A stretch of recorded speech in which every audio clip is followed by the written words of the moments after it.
Good evening, my friends. Make sure to like, comment, subscribe, and turn on notifications so it can be with you forever.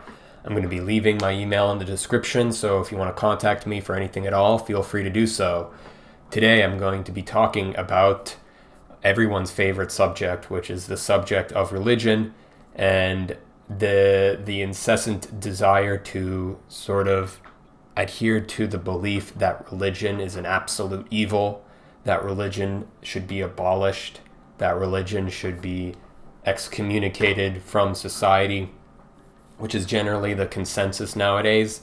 And ironically, usually these people are adhering to their own religion in general, even though they don't even realize it.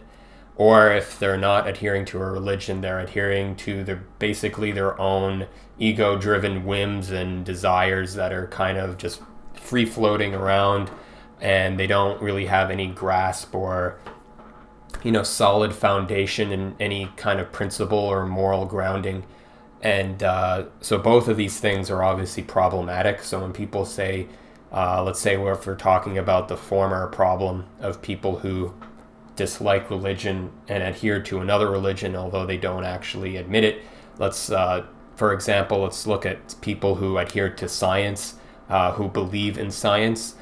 This isn't going to be a argument about the thing there. I'm not going to talk about it because then I'll get flagged, and we don't want that. But this isn't going to be talking about that, but it's more so talking about the people who have the inherent belief in science, the ideology that we have to follow and have faith in science. And then these are the same people who criticize religion for basically the exact same reasons that they exhibit themselves in believing science, because they just don't, that there's like a cognitive dissonance where they just don't want to admit that what they are following is essentially a religion based around scientific processes. It's not even scientific process. It's more just about adhering to whatever corporations and governments decide is the best course of action, and following suit with that and labeling it science because that seems to be the political prerogative.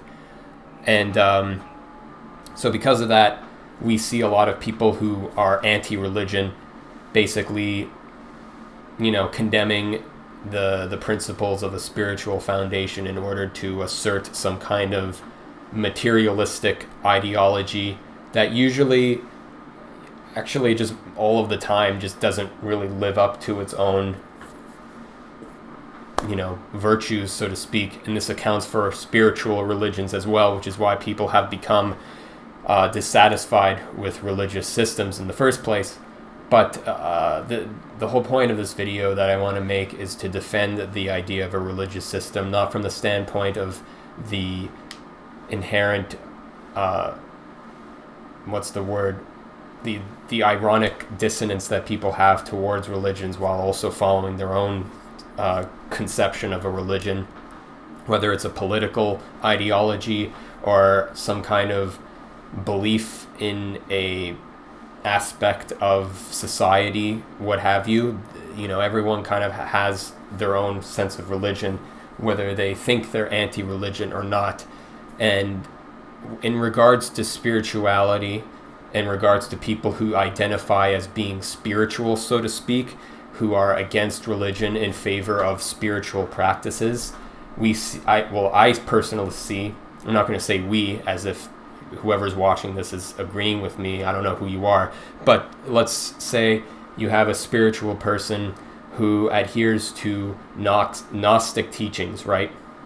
So I see this on YouTube a lot. I see like these YouTubers who, for whatever reason, they hate Christianity because of, they either grew up in an extremist church somehow, or they were abused by members of their family because they were part of some crazy Baptist church or some crazy sect of something, and because of that they're like, religion is wrong and evil and this religion's bullshit. And I've heard that argument a lot, where people just sort of believe that the teachings within a religious institution, or specifically teachings that are in the Bible necessarily, are all completely wrong because they had a subjective personal experience that was negative in regards to the religious institution. So they think all religion is wrong and evil, and then adhere to some other ideology, whether that's a spiritual ideology or a political one. Usually is more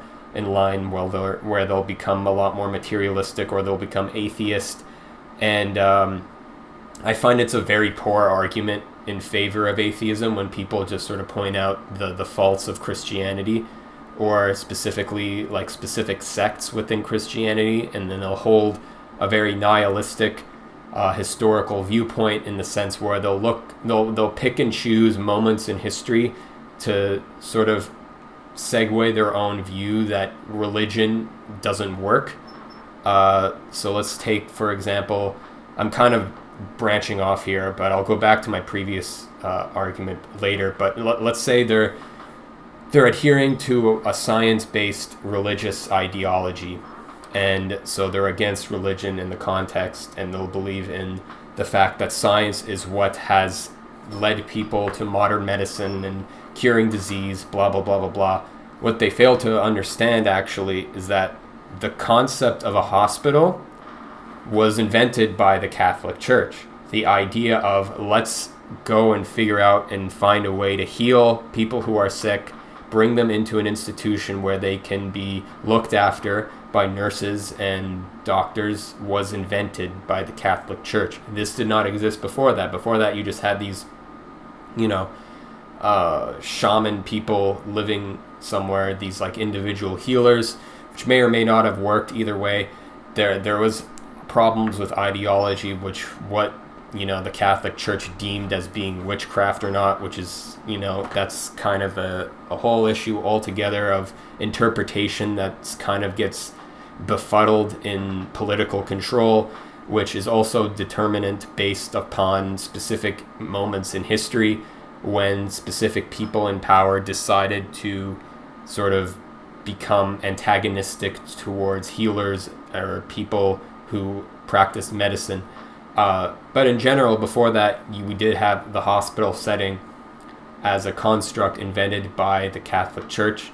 And subsequently, if you want to think about it, the concept of psychotherapy was instituted by the Catholic Church with the advent of confession, where you go and confess your sins to a neutral body that would sort of lay the load off of you in terms of whatever sins or whatever's on your mind, which is very similar to what psychotherapy is in general, except nowadays you have to pay $300 an hour for it, whereas before that you could just go to your priest. It was a lot less organized and rigorous than it is now, but all the same, these kinds of things were rooted within those institutions of religion.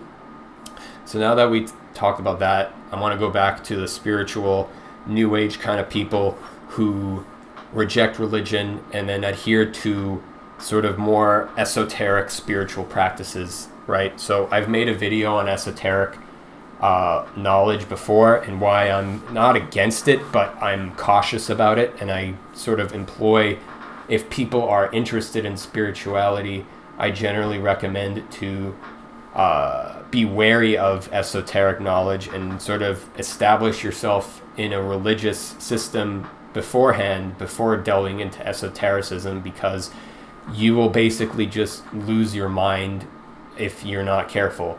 A lot of people develop schizophrenia because they're just not prepared for it and they don't have a solid foundational system.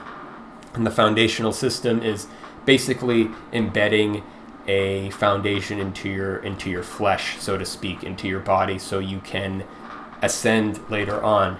This is what's crucial about, let's say, learning Torah and utilizing the Torah laws and adhering to them in order to become more connected with God, not becoming enslaved to them, not becoming bound by them necessarily, but following them in a way where you're letting go of your own preconceptions of what you think is right or wrong, and just going through with the structured system And then once you go through that, you realize the importance of it, and then you can go beyond into the esoteric stuff.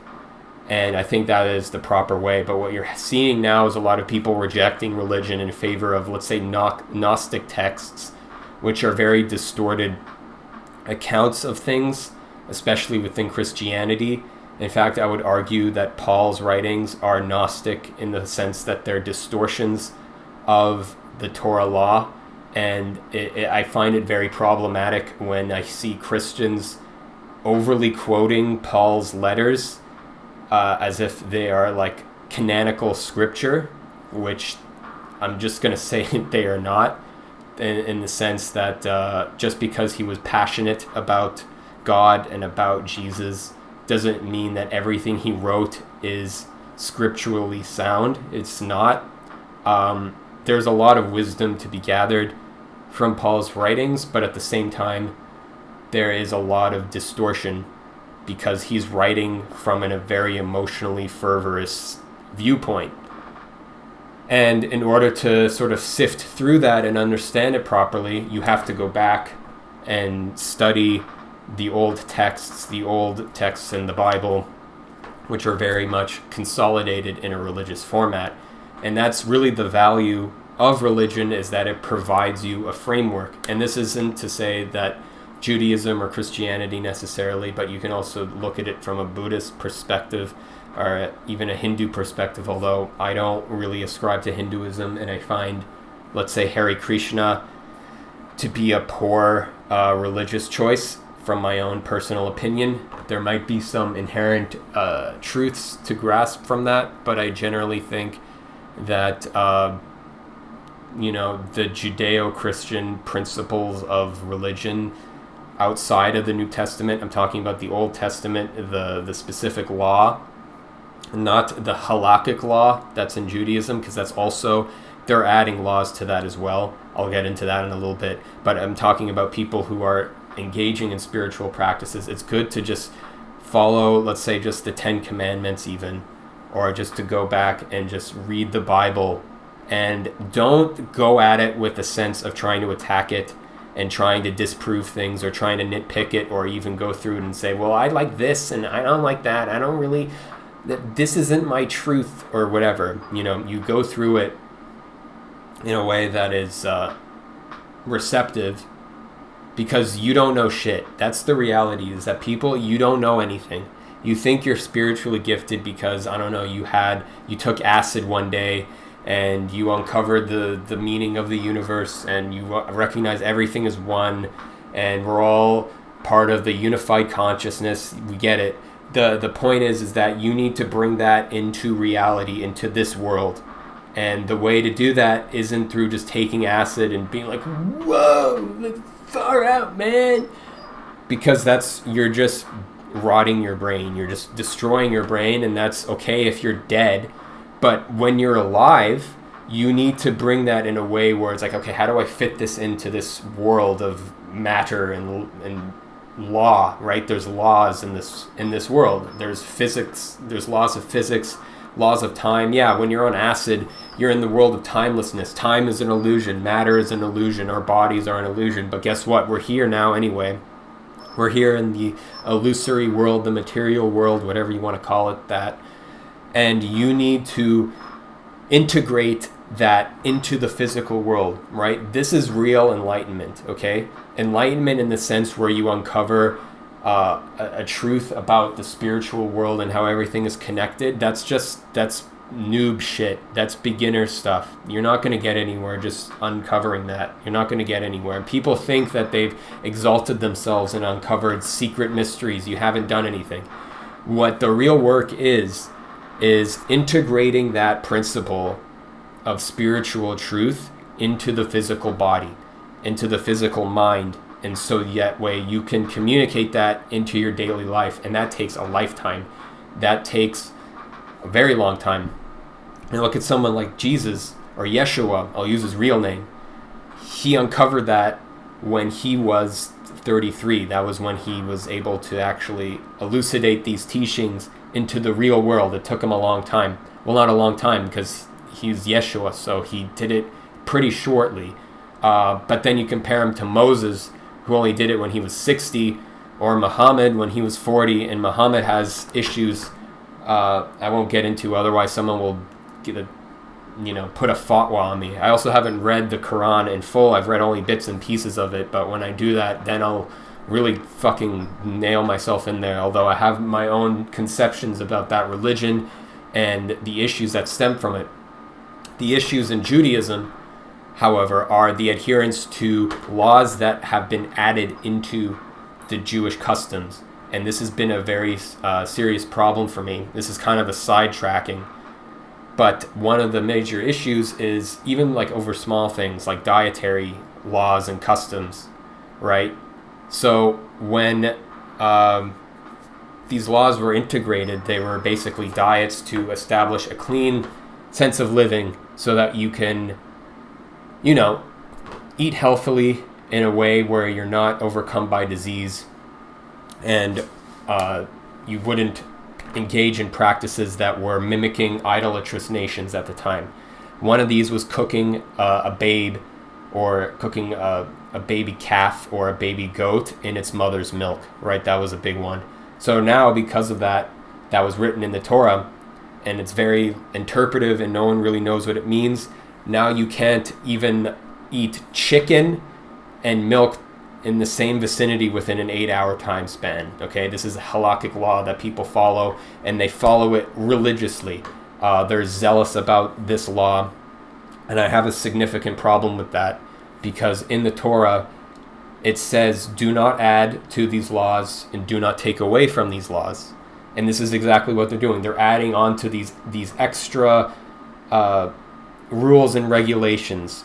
And this is an aspect where you're making something that is just a principle of a ritual ceremony and extrapolating it into an idea that becomes a complete distortion of the original law. And this brings you further away from the true intentions of these laws. That's why you don't take away from any of them. You just follow them. Even if you don't understand them right away, you follow them anyway, or you adhere to them, or if you break them, you understand that you broke this code of conduct. And when you adhere to this, you begin to understand the inner truths of all of these laws, and you begin to uncover a deeper sense of wisdom that basically goes above and beyond what other people think they uncovered through spiritual enlightenment, through taking acid or drugs, or taking ayahuasca or whatever they do.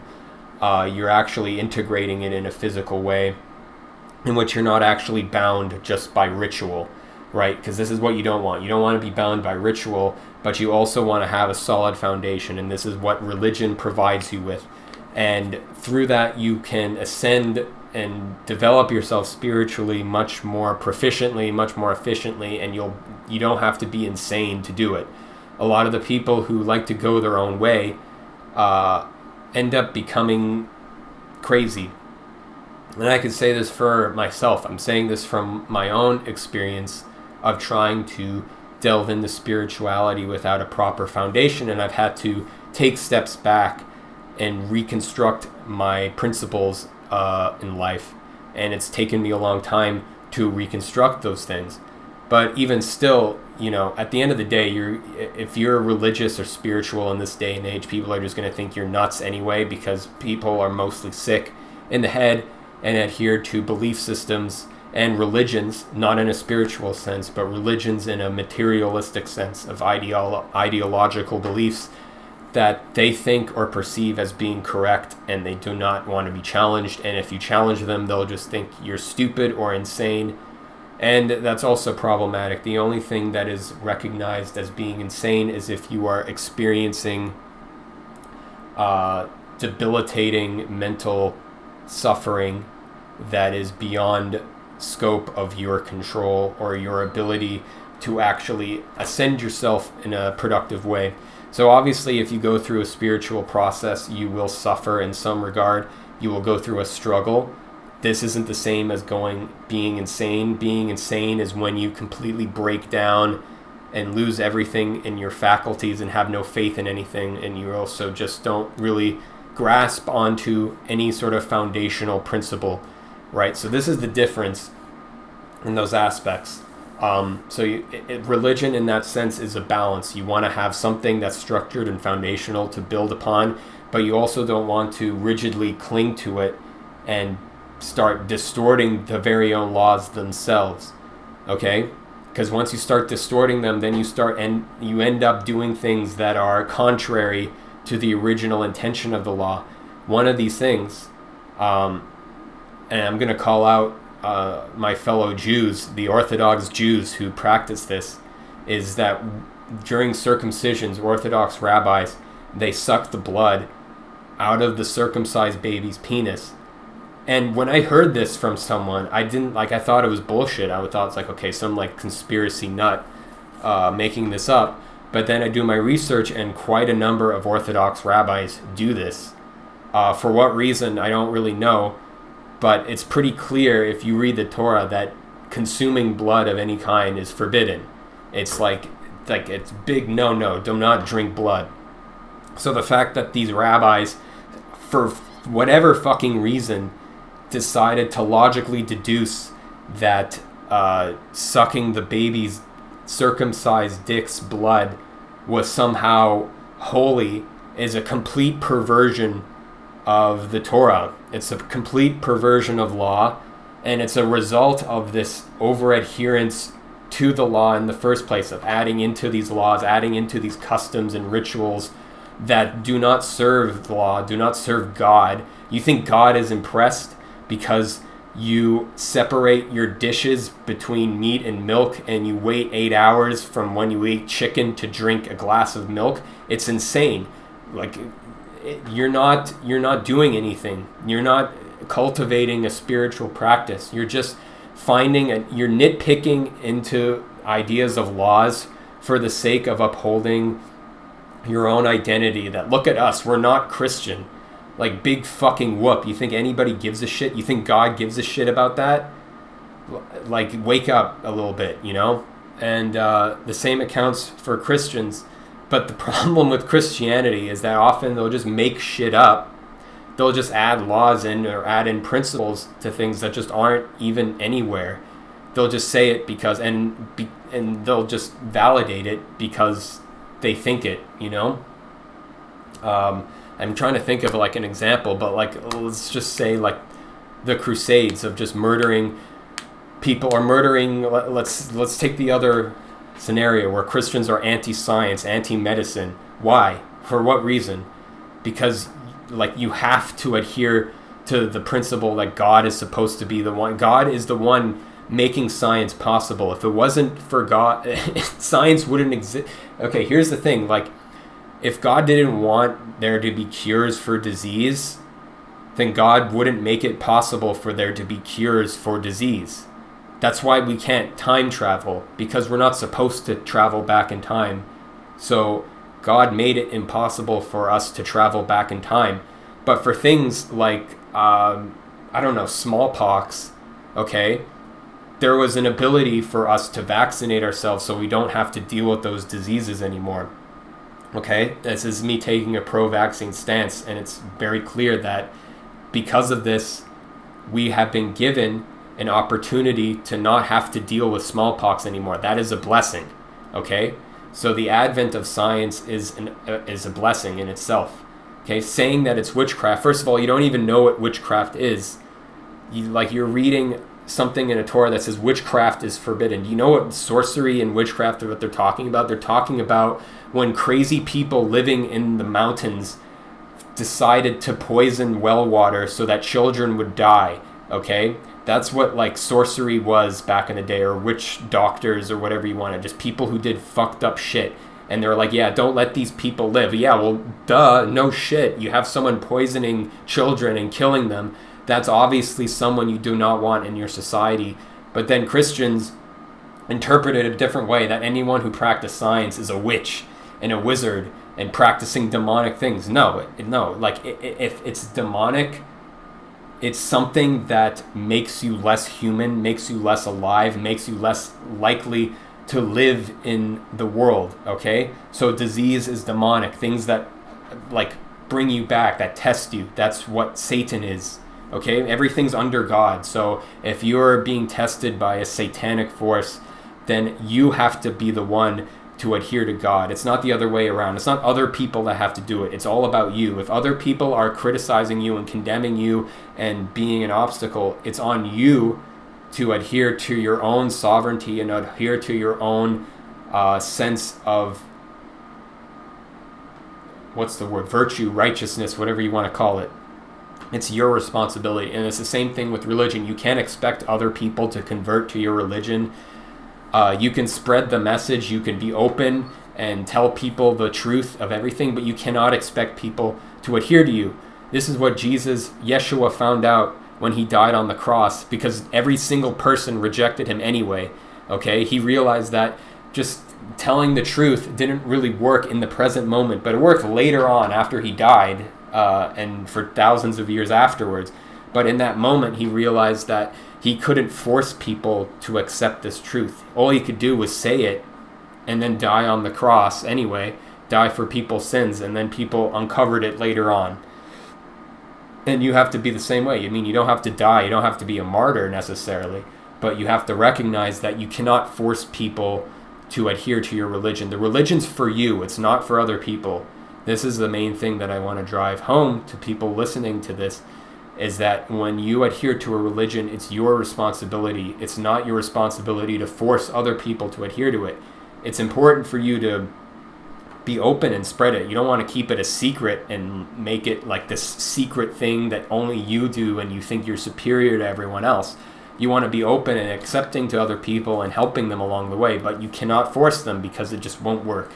And we've had 2,000 years of history of Christianity and Buddhism and Hinduism and Islam and everything else of them trying to force feed religion, and it just not really working that well. The only way it worked was when they were committing themselves to doing actions in righteousness and virtue and doing good for other people and letting other people realize, hey, there's something here that's valuable.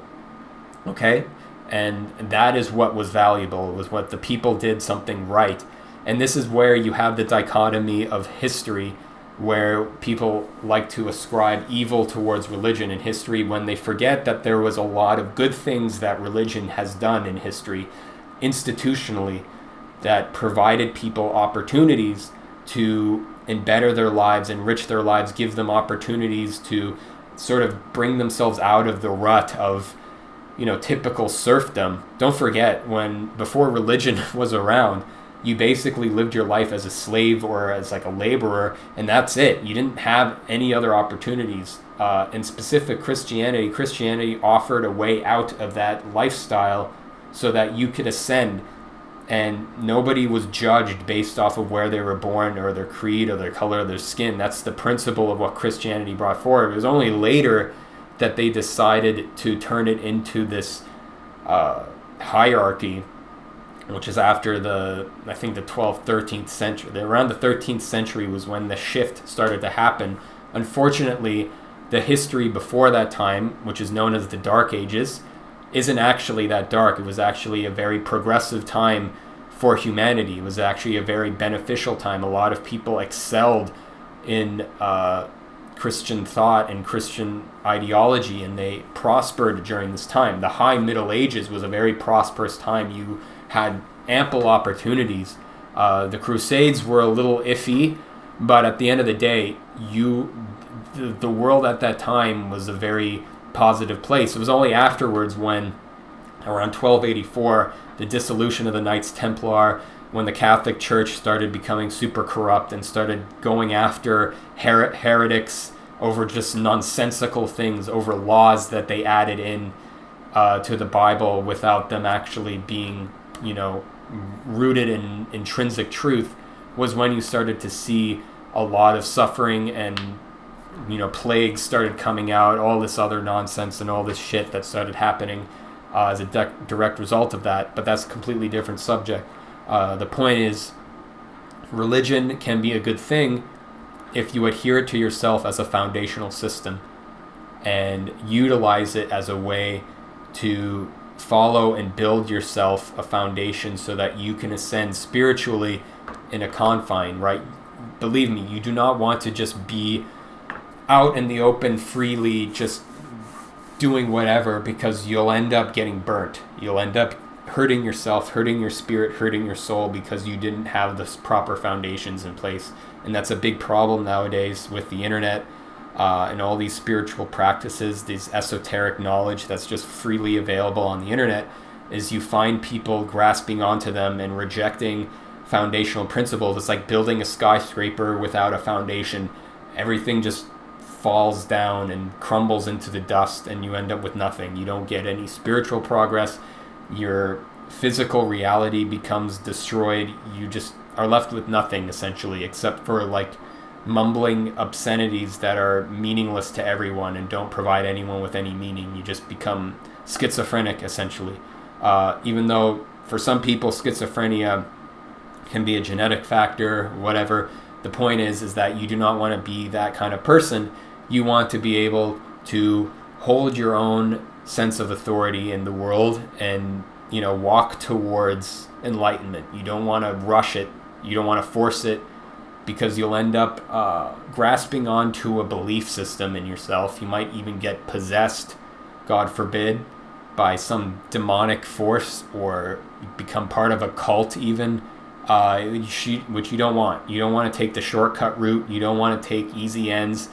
You want to do something that seems pretty boring and monotonous, and that's the reality of what a religion is. A real religion is that it's not that interesting. Unfortunately, you're not going to get all the spiritual candy out there that a lot of these spiritual gurus online like to give to people, because they like to hear that. They like to program themselves to be joyful and happy all the time, but that's not going to provide you anything. It's not going to provide you any meaning in this world or the next one. So I'm going to leave it at that. Thanks for tuning in. Be sure to like, comment, subscribe, and I'll see you next time. See ya.